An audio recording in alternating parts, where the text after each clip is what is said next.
One of the most intriguing legal cases involving a German woman, Susanne Hoff, who stood accused of having hired a man to murder her husband, reached its conclusion after a 7-year-long wait for justice. In this exclusive episode of It's a Wrap, she tells her incredible story. I actually simply wanted to get divorced. My marriage was on the brink. That was not good anymore, and I eventually decided we need to call it a day. I need to get a lawyer, and my then husband decided to take a little bit of my fortune for him beforehand, and you know, things were missing. My horses started to get missing, and I got advice from legal counsel, like whatever you want to put into your divorce, whatever you want to claim, you must prove. You can't say somebody steals, you can't say somebody does that, even if it's your husband.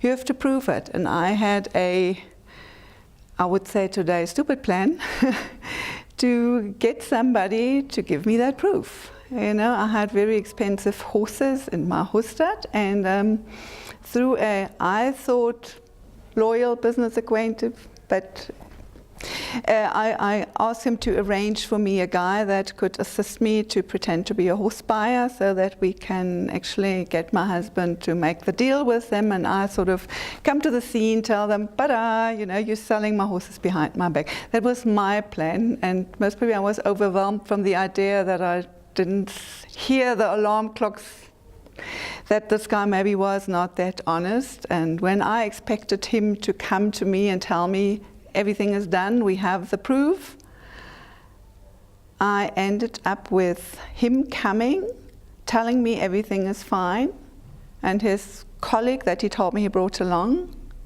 put a gun on my head and said, "You are arrested for conspiracy to murder your husband."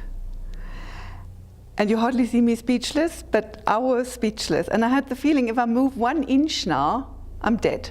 This guy was somehow so trigger heavy, he was like shaking. I later learned that was an undercover police officer. And apparently I was later told I must have been under shock. Nobody ever put a gun on my head. Although bystanders called the police, because he was undercover, so he was in normal clothing. Bystanders called the police that there's an armed robbery going on, so some people saw, yeah, but I was told, no, I was under shock, there was no gun.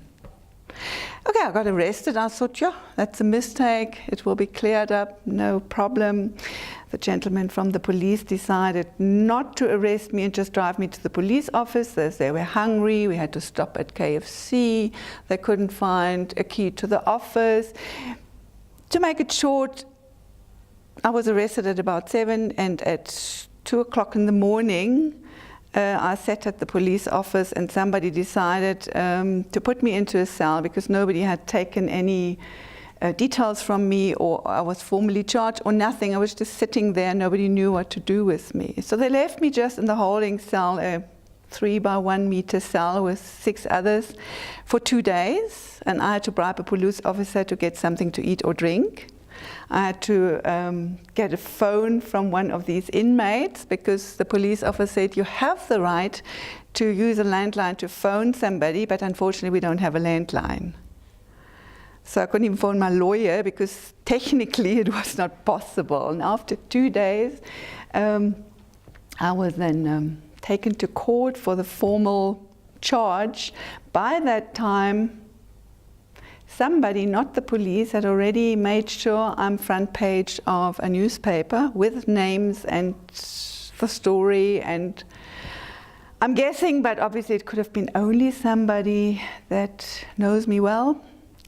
And that poor magistrate with that article front page in the Republican obviously didn't grant me bail. Her ordeal did not end there. I had to go for a formal bail application, which took place about 4 days before Christmas. And with my luck, it was a 4-day bail application set. And after 2.5 days, the magistrate said, "Oops, I'm going on leave tomorrow. I can't get through all the plea stuff here anymore, all the other cases you referred to. We call it a day, we leave it standing, no bail." By that time my son was still a minor, my children were completely devastated. Mom in jail, and in the meantime my husband had decided to throw them out of the house because he was going on, the moment I was arrested, he was going on with selling horses, and he was going on taking my horse box and doing funny things. And when my children told me that, we laid formal charges, and he called my children spies and chucked them both out of the house. Being 17 and 22-year-old, and both still in education, no one had a job yet. Filthy dirty in there, and there's little spots on the wall. It's not a wallpaper, it's cockroaches. And what we got to eat, sometimes in a 20-liter paint bucket, you got something that I thought it's maybe chicken soup, and they said to me, if you don't have a strong stomach, don't try to eat it. It already smelled like I don't know what. That was then the highlight, the Friday lunch. Otherwise, we got Mondays, they opened the cell doors, they threw in red soap and toilet paper. If you don't catch it, you don't have. And then you were just left on your own all day. Sometimes they decided to come in to call somebody and say, come here, and they ask you a question like, what do you think the weather is like, and said, okay, you can go back again. You know, just to show you they are in charge. And my legal representatives decided to get me into a normal, like a prison. You know, these were obviously holding cells. But unfortunately, they couldn't find my papers, documents, and I said, no, we can't find the papers that they've brought you here with. So without the papers, we can't release you. Sorry, admin. I asked Susanne Hoff what she makes of Namibia's justice system. It's not fair. I don't know if the magistrates haven't got a proper education, that they know what it means to have proper evidence. I had the feeling that the prosecution got the task to prosecute, not the task to find the truth, but the task to prosecute. And you know, even when it went, I went to my legal counsel afterwards and said, I go now for appeal. And they said, oh, are you sure? Because you don't have any sentence now that you have to be in jail.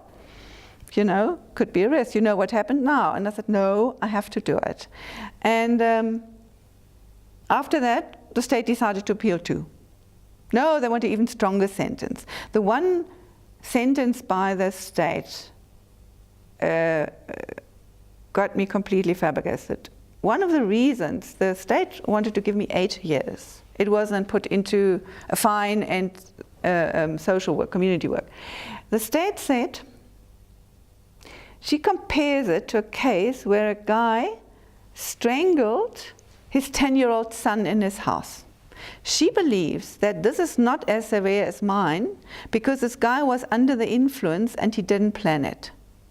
So if that guy got 10 years for that, I could be very happy that she only wants to give me 8 years. And there I thought, no, she did get something very, very wrong. And what I saw, I must say that, some people try to make them, when they are prosecutors, they try to get a career from prosecuting people. That prosecutor left prosecution a day after I was convicted and got a job as a lawyer somewhere. So she had it as a stepping stone, and that tells me that she was trying, I must say that, trying to convict me to further her career. It's not gossiping, that's really what I realized.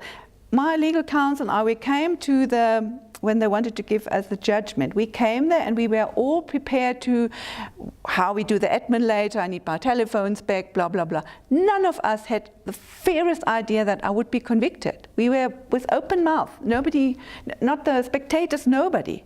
It was really strange. And the conviction shows me a bit that the magistrate also was not sure.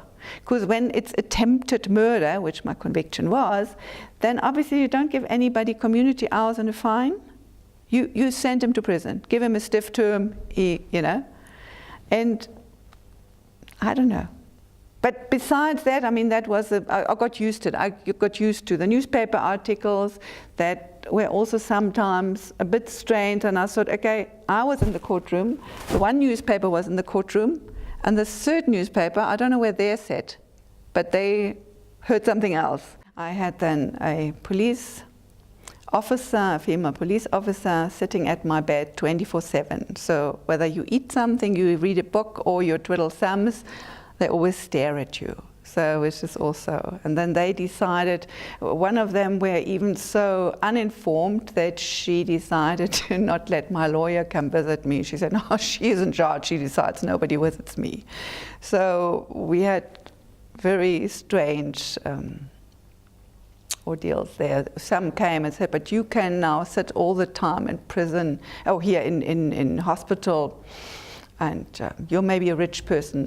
I have a Bears account that's not paid. Can you help me? And I said, okay, what is this, you know? Some were very nice. They had a very normal conversation with me, but I would say 70% of them didn't know what their job here is. They either intimidated me, or they tried to be friends with me to get something off me, giving me the idea if I help them, they can help me to have it a bit nicer here in hospital. I don't know what. I was, in fact, a bit shocked about the standard of ethics, let's call it that, of the police. Susanne Hoff, after appealing to the High Court, was finally given her freedom after standing accused of hiring a man to murder her husband. I asked her what message she has for her husband. Unfortunately, my now ex-husband tried to stir like the opinion against me. He told people that I so thin because I conducted AIDS in prison, and he told my clients, I had an advertising agency, he told them that I will anyway go 25 years in jail for murder, so they must please take all their archive material from them, and he's already seen that the police has confiscated the servers in my office, and all the story came. So while I was still under in police custody in hospital, my poor daughter was trying to make ends meet to keep the office a little bit like alive and do the necessary things, and the people all rocked up at her place and told her if she doesn't give that things out, then they have the lawyers there, and they, you know, poor thing. And yeah, my children also suffered because I was the breadwinner, and so without me, my daughter couldn't carry on studying. Her daddy made it compulsory that when she decides to see me and not to believe him in what happened, then he doesn't feel he has to support them in any way. So she sat at the house and had to get through all this. She had to bring me checks to sign. She had to, you know, sort of try and keep the office afloat or whatever. I had said so much to him. I wanted an amicable divorce. I wanted really to make it work. I wanted to go. But at that time, before I got arrested, he always said, you can go, but I make sure you take nothing along. And in between also, you know, his lawyers came and said, yeah, but we can assist you to get bail. We can take our claim back, but then please, we want a divorce our way. And I said, I'm stubborn. And you know, when he was the love of my life, we were married for more than 20 years, I didn't want to deal with him anymore. You know, I basically had a third child in the house. I didn't want to pay his bills anymore. No. And, but I would have, no, I also didn't want to be a friend of his, but it was still my children's father, and I thought, let him have his life, I have mine. He pays me what he owes me, all good. When I saw it's not working, I said, okay, we have a divorce. It's a harder step, but still. After this, and what you all put me through, and what you all tried to make from it, he tried now to be in the limelight as a victim.